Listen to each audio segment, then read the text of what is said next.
صل على محمد وآل محمد.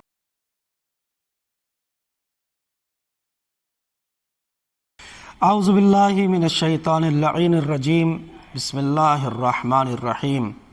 الحمد للہ رب العالمین وبہ نستعین وہو خیر ناصر ومعین وصلی اللہ علی محمد وآلہ الاطیبین الاطہرین. اما بعد فقد قال مولانا امیر المؤمنین علی بن ابی طالب علیہم السلام. بسم اللہ الرحمن الرحیم. رجب شہری و شعبان شہر رسول اللہ و رمضان شہر اللہ. السلام علیکم ورحمۃ اللہ وبرکاتہ. ناظرین گرامی، ہم آپ حضرات کی خدمت میں پھر حاضر ہیں اپنی گفتگو کو لے کر، جو ماہ مبارک شعبان سے متعلق ہے، جس کے لیے مولا کائنات کی ایک حدیث کو عنوان کلام قرار دیا گیا، جس میں مولا فرماتے ہیں ماہ رجب میرا مہینہ ہے، اور ماہ شعبان رسول اللہ کا مہینہ ہے، اور ماہ مبارک رمضان خود اللہ کا مہینہ ہے. یہ مہینہ جس میں ہم اور آپ سانسیں لے رہے ہیں، اور جو مہینہ جاری ہے، ماہ مبارک شعبان ہے. سب سے پہلے ہم اس ماہ مبارک شعبان کی مناسبتوں پہ تھوڑا سا گفتگو آپ حضرات سے کریں گے. اس مہینے کی پہلی تاریخ مخصوص ہے روز ولادت جناب زینب کبریٰ سلام اللہ علیہا، اور پھر اس کے بعد 3 شعبان روز ولادت سید الشہداء حضرت امام حسین علیہ السلام، اور پھر 4 شعبان المعظم روز ولادت حضرت عباس علمدار علیہ السلام، اور پھر ایک روایت کے اعتبار سے 5 شعبان المعظم روز ولادت امام زین العابدین علیہ السلام، اور پھر اس کے بعد 7 شعبان ولادت جناب قاسم علیہ السلام، اور پھر 11 شعبان ولادت جناب علی اکبر علیہ السلام. اور پھر اس کے بعد ایک شب آتی ہے 14ویں تاریخ کو، کہ جس کو شب نیمہ شعبان یا شب برات بھی کہا جاتا ہے. اور پھر 15 شعبان المعظم روز ولادت منجی عالم بشریت قطب عالم امکان حضرت امام عصر علیہ السلام کی ولادت کا روز ہے. یہ اس مہینے کی مناسبتیں ہیں جو میں نے آپ حضرات کی خدمت میں عرض کیا. ماہ مبارک شعبان بہت عظمتوں والا مہینہ ہے، رفعتوں والا مہینہ ہے، رحمتوں و مغفرتوں والا مہینہ ہے. اسی لیے، اور یہ مہینہ ماہ شفاعت مرسل اعظم بھی ہے، اسی لیے رسول اسلام نے فرمایا جو شخص ماہ مبارک شعبان میں مجھ پر اور میری آل پاک پر درود و سلام بھیجتا ہے، میں رسول ضمانت لیتا ہوں کہ قیامت کے دن میں اس کی شفاعت کروں گا. ماہ مبارک شعبان اور دوسرے مہینوں میں فرق یہ ہے کہ ہر مہینے میں اگر آپ عبادت الہی انجام دیں تو خود قرآن مجید کہتا ہے من جاء بالحسنۃ فلہ عشر امثالھا، جو ہمارے پاس ایک نیکی لے کے آتا ہے ہم اسے اس کا 10 گنا بدلہ دیتے ہیں. یعنی ہر مہینے میں اللہ کسی بھی نیکی کا بدلہ 10 گنا اپنے بندے کو واپس کرتا ہے.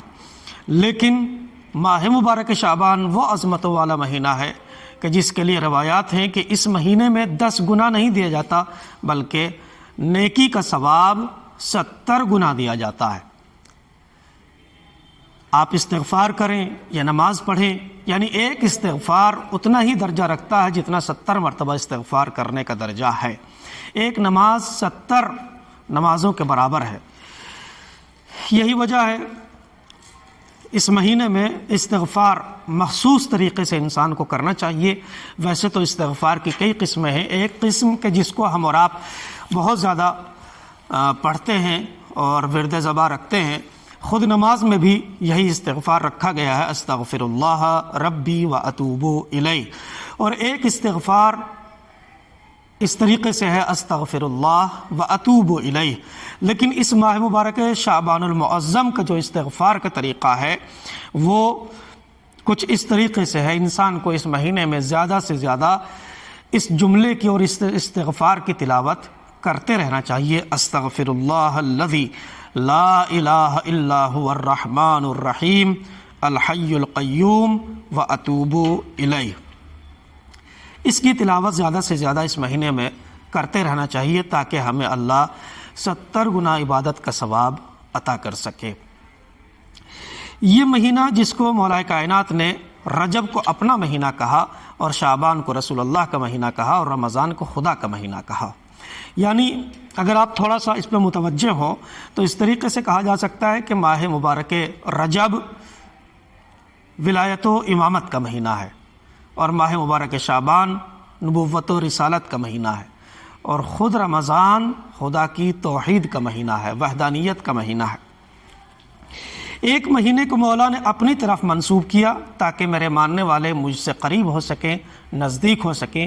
ایک کو رسول سے منسوب کیا تاکہ رسول سے نزدیک ہو سکیں، اور تیسرے مہینے کو خود اللہ سے منسوب کیا تاکہ اللہ سے لوگ قربت حاصل کر سکیں۔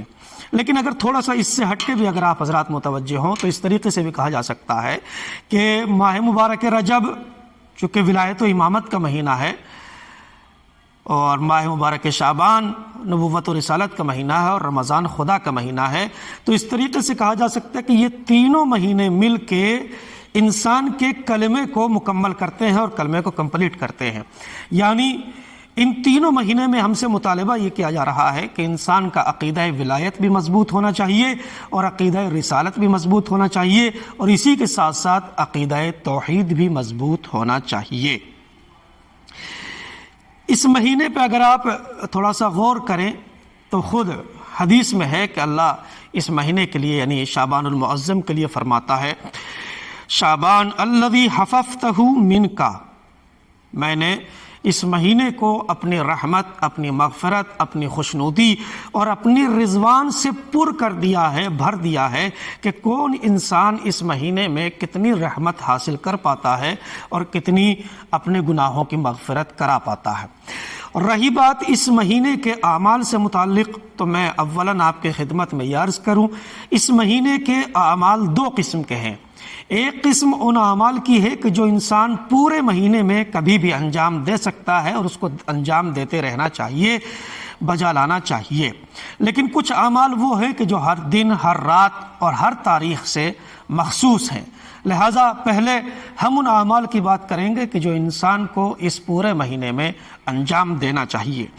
سب سے پہلے ان اعمال میں سب سے پہلا عمل جس کی بہت زیادہ تاکید کی گئی ہے اور بہت زیادہ انجام دینے کے لیے حکم دیا گیا ہے وہ ہے کہ اس مہینے میں انسان جتنا زیادہ ہو سکے روزہ رکھے، چونکہ اس مہینے میں روزے کا ثواب بہت زیادہ ہے، اور روزے کا جو اجر و ثواب ہے کم از کم یہ ہے، سب سے کم سب سے ہلکا ثواب یہ ہے کہ اللہ اس مہینے کے روزے دار پر جنت واجب قرار دے دیتا ہے۔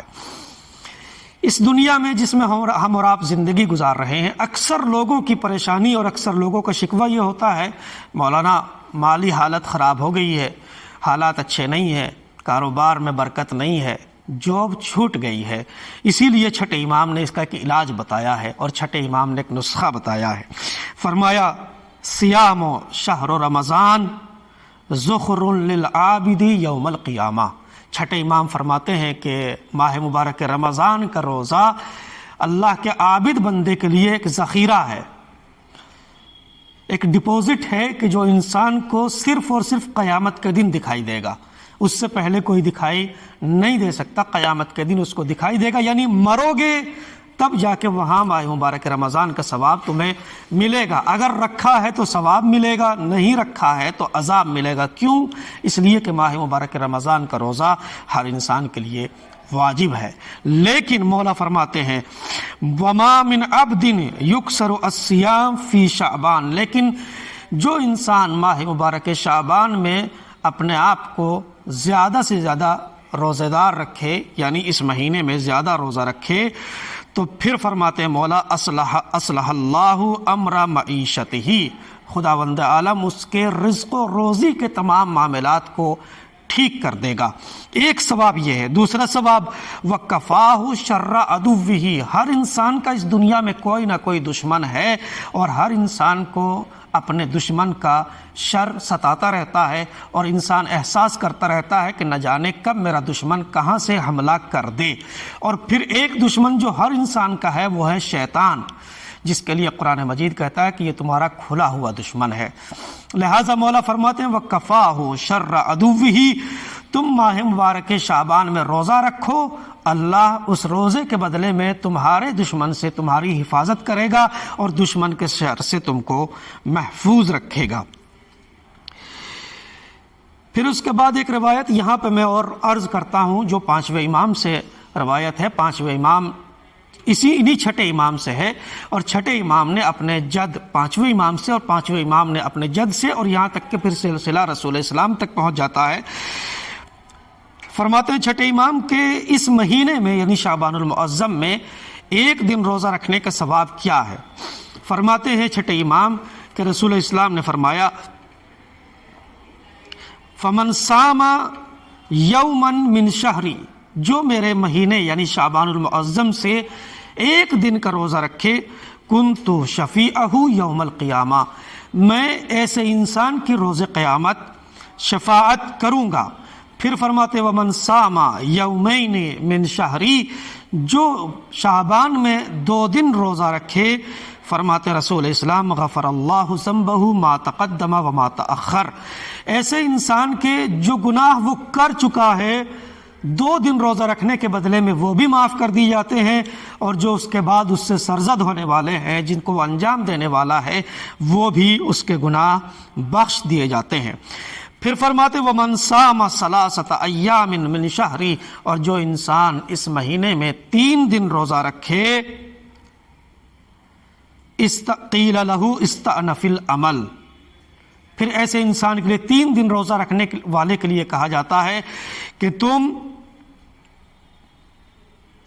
پچھلا تمہارا سارا گناہ معاف ہو گیا ہے، بخش دیا گیا۔ استأنف العمل یعنی پچھلا سب معاف ہو گیا ہے، ختم ہو گیا ہے، جو تمہارے اوپر بقایا تھا وہ ختم ہو گیا، لیکن اب آگے ٹھیک ٹھیک رہو اور آگے نیک اعمال انجام دو۔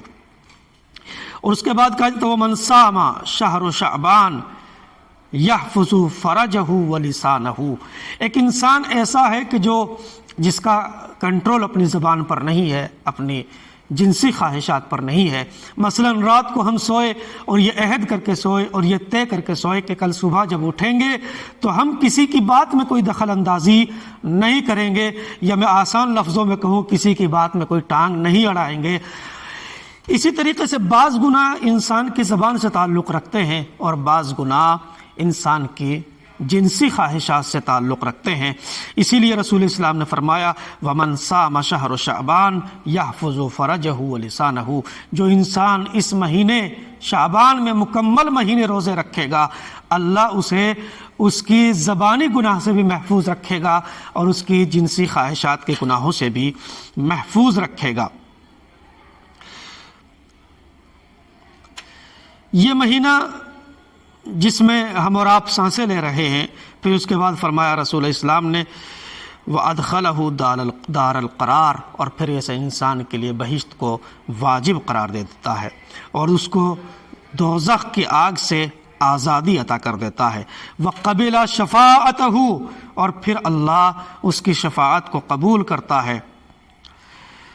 روزے دار کی ماہ مبارک رجب کے لیے ہے کہ ایک انسان روزہ رکھنے والا، رجب کا روزے دار، اپنے قبیلے اپنے خاندان والوں کے 80 لوگوں کی شفاعت کرا سکتا ہے۔ جب رجب کے مہینے کے روزے دار کی یہ فضیلت ہے تو شعبان کے روزے دار کی کیا فضیلت ہوگی؟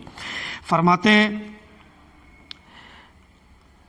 قبل شفاعتہ فی عدد رمل عالج من مذنبی اہل التوحید، اللہ ماہ مبارک شعبان کے روزے دار کی شفاعت اتنی زیادہ قبول کرتا ہے کہ اگر گنہگاروں کے گناہ ریت کے ذرات کے برابر بھی ہوں تو ان کو شعبان کا ایک روزے دار ان کی شفاعت کرا سکتا ہے۔